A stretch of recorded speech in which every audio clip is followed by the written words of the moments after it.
So the first question is, what about your journey through the Eurovision Song Contest? How is it going? So far, so good. Yeah, so far so good, adoro la frase proprio, sorry. And no, I personally know it was a intense journey, but I wanted to, jump in it because it's so exciting, something very new for me. And I'm really proud to be here with my Ale and Mika and to discover new songs, because this is a music contest, is a music moment that can help us to keep in touch again with European sounds, and in a way to give a message also of unity, which is something so important right now. Yeah, yes. So far, so good, as I was saying, and we get along. We get along well. We get along well. I think we are well balanced group of people. Everyone has his own peculiarity. Yeah. It exists as a word. Peculiarity. But we share the same value. We like to enjoy what we are doing, and I think we are having a good time. Yes. I think in some sort of way we could say that we have the less difficult job compared to all the delegations that have to present themselves. I mean, we get to talk, we get to laugh, we get to have fun, and she gets to change clothes 56 times. I mean, like, I'm exhausted, I can say. Yeah, like, when I put a pajama right now, amazing. The Laura quick change is something that is something to behold. No, you talk about this. I mean, you like very much to change your dresses. No, it's true. I do like to change dresses, but only when no one can see me. Oh, because you see something about me. No, I'm joking. No, Everything is in the right place. It's Italy. If you don't take it to the next level in terms of the clothes and the fashion, and definitely there's a lot of taking to the next level that's happening, and it's all part of having fun, doing something that also has quite significance in this moment, and we are all three very conscious of that. The first day that we got here, which was last Sunday, they put us on stage and we had to rehearse the voting. Yeah. Right? And I got really anxious. I actually got goosebumps. And I think we all did. We all just started looking at each other. We were like, oh my God, this is real. This is real. And I feel like my journey, at least speaking for myself, as far as Eurovision feels, it feels like it started a long time ago. I remember we used to force, me and my sisters, to force my parents to bring the television from the living room and put it in the kitchen. Oh, really? And then we would watch it in the kitchen and have screaming arguments about what we thought was amazing and what we thought was awful. Then I went from that to just kind of being with my friends, drinking beers in pubs and arguing again about what we loved, what we didn't like. So to be here today is really an honor. I feel very lucky to be able to have so much fun. Thank you. With them. Bravo, Mika. Yep. E una anche Ale. No, but you really should see the quick change. It's kind of amazing. Yeah, I love Kiss Boys. I mean, the dresses are amazing. Her dresses are amazing. That's all I'm saying. So let's start, but before, we would like to remind you that this press conference is all from our virtual press center and all from the journalists here in Turin. So let's start with the first question. Yes, please.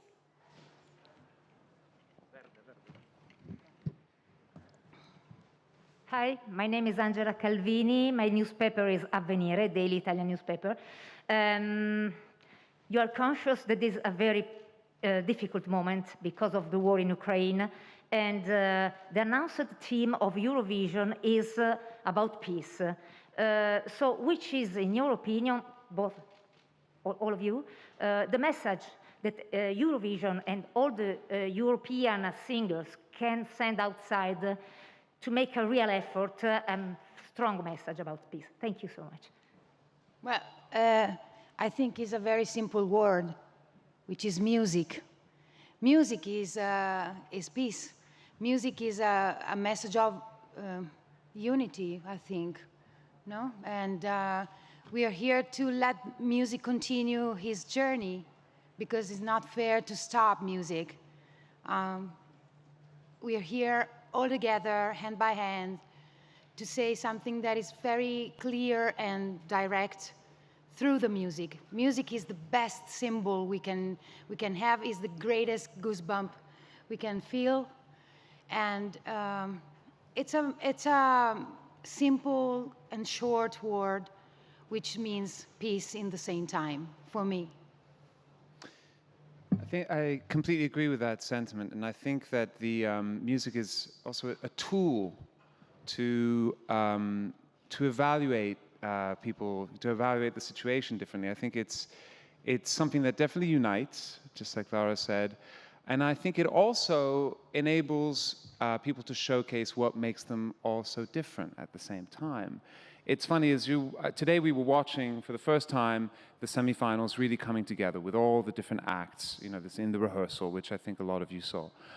And it's just amazing to see all these different cultures, all these different languages, all these different sounds, and how people are kind of, really proud about where they come from and the fact that they can exist on the same stage, and that being within the context of a European stage. It's a fundamental value of the concept of Europe and its universality, something that is, from ages before. Victor Hugo used to talk about universality, but it's just, I sat there and I was just like, it's incredible, from the Albanian entry to the Portuguese entry to the Ukrainian entry. It's the diversity is something that really is remarkable to see and very inspiring. So, yeah, I think Eurovision always sent a great message of peace, of respect for diversities, and I don't think we can do a lot for this current situation, but I think that events like this can educate people in the future for respecting each other more and love each other more. And young people too. Sorry if I interrupt you, but I feel that kids are the ones that are suffering the most the moment we are living after COVID. And it's an opportunity for us as mother and fathers, and for them watching Eurovision, to finally breathe, to finally have something that can be like a very deep, full meaning song or a dance one, and it can help you very much to relax yourself and having a smile. So it's also very dedicated to the young generation, from my opinion. That's so important. Thank you for your answer. And next question will be from the online press. So it's Juan Lopez Martinez that wants to know, how did you find this rehearsal? Are there still points to improve? oh yeah. Yeah, definitely, definitely. So. That's what rehearsals are for. Yeah, there's a lot to improve, but I'm super confident that we will all get to that point. Yeah. It's a big machine. Yeah, it's huge. It's really a big machine, and I feel like there's so many parts to it. Everything has been built independently, kind of, and now we're putting it all together for the first time. It's a big mechanism. There are, more than 1,500 people at the same time working on the show. So it's you can imagine, to put it all together is it's a huge quite machine. a challenge. Tough one. Thank you. Ben? Okay, yes, please.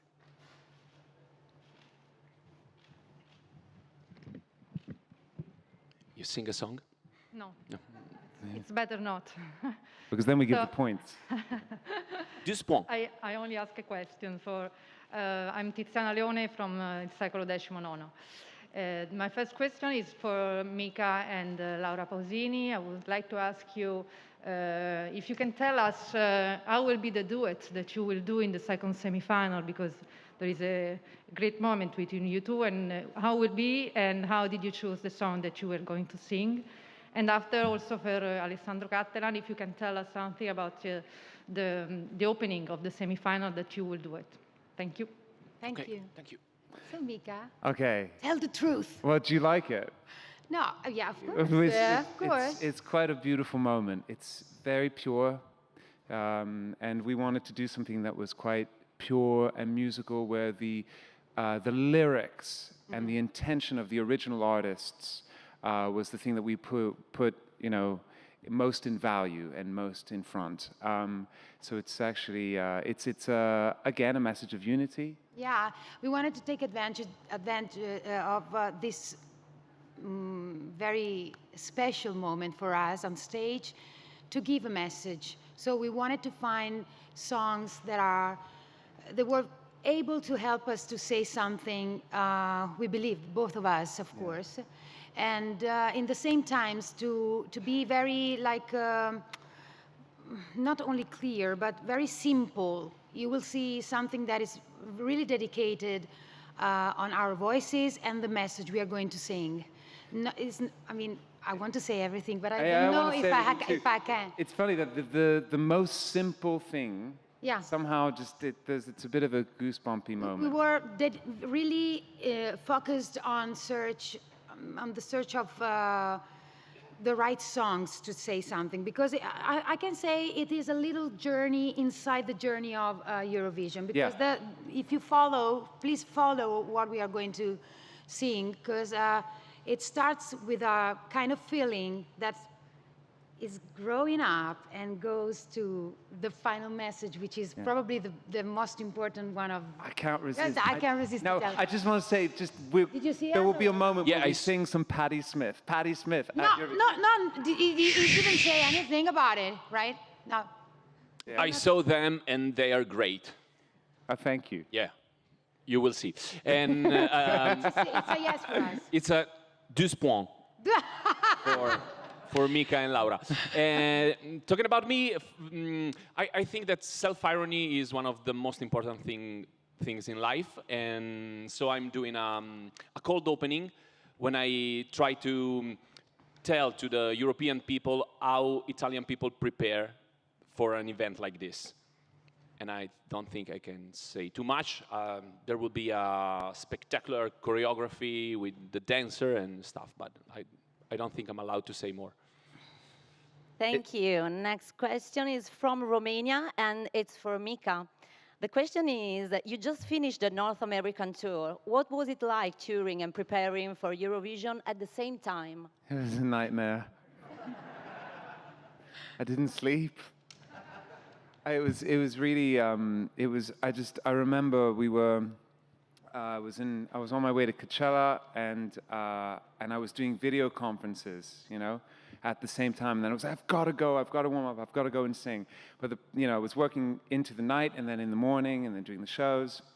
But all in all, when you're part of something so big, it's such an opportunity. It gives you a rush of adrenaline, and so that carries you.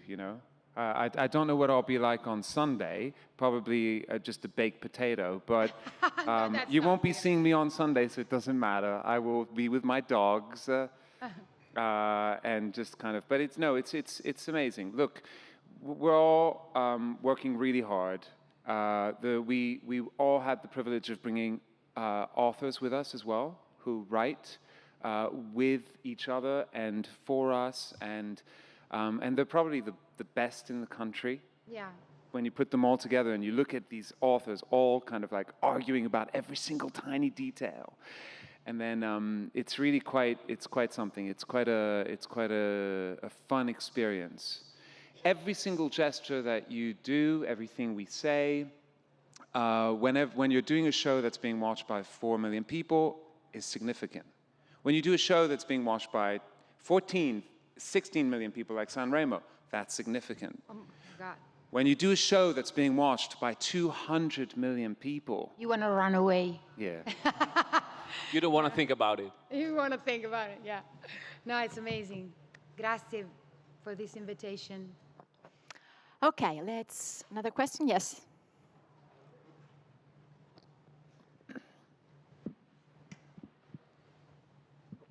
Ciao, I'm Simon from Polish Radio Newsletter. Talking about this preparation to Eurovision Song Contest, how many times you talk to each other relax, take it easy. Or the opposite. And there will be non è possibile dividere la storia di voi triangoli. Since Molto now, bene! Non è possibile dividere la storia di noi tre all'Eurovision. I'm curious to hear my quote. I will Which is ask you gonna be about my quote. something. Yes, you don't seem to be like Amadeus in Sanremo. You are, No, he's very different. yeah, exactly. How influential you were as host to bring you to hosting the Eurovision Song Contest. The phrases you're saying were imposed, or you could add something from you. Oh. Tranchant. You can take your The seat, things please. coming from us, Yeah? we had the chance to add something that came from us, but we had time to share it with Between us. yes, you mean? between us and with the writers Yeah. and stuff like that. So I think right now at this point, what we are about to say has been like checked. But we had plenty of time to say what we wanted to say and to try to add what we wanted to add. I mean, I think we had a lot of freedom. Yeah, and we are not robot. I mean, all of us, we are a little stubborn, I think, and we have our, personality is a little bit sometimes crazy. So working, with the writers, in fact, we work together. They always ask us what we like to say or not.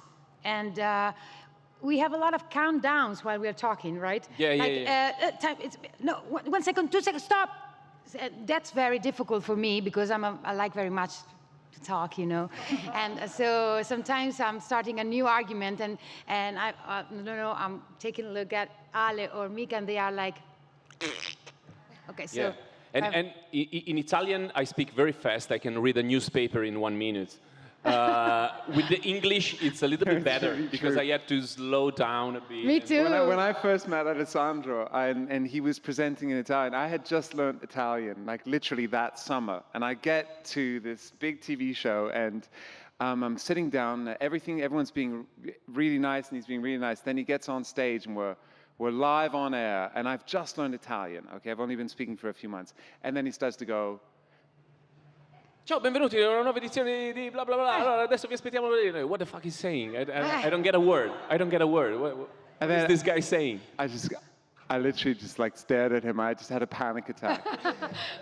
We did this. The first thing you do when you're at Eurovision is we all walk in and they do these table readings, just like in that movie about I Love Lucy with Nicole Kidman. You always mention I'm this, obsessed with so that you movie. like obsessed. So we walk in and there's this table, this big table with like 20 people, and then there's us, and we have to read, and they're all looking at us. That's wrong. That's good. That's bad. And but then actually at the beginning was very nerve-wracking, and then afterwards we started rewriting things ourselves and saying, no, that could be funnier, or let's talk about pizza. That's not my tone. Yeah, exactly. You take that. I'll take that. It's become fun. Grazie. Thank you. I have a question for Laura. What do you think about the trend that we are seeing more native languages than English return to the Eurovision the last few years? And it's from Poland. Sure. All right, so this is the question for me. I understand because I'm a very big fan since the very beginning of languages and cultures, and to listen to, for example, France is coming with a song saying in Breton, oui.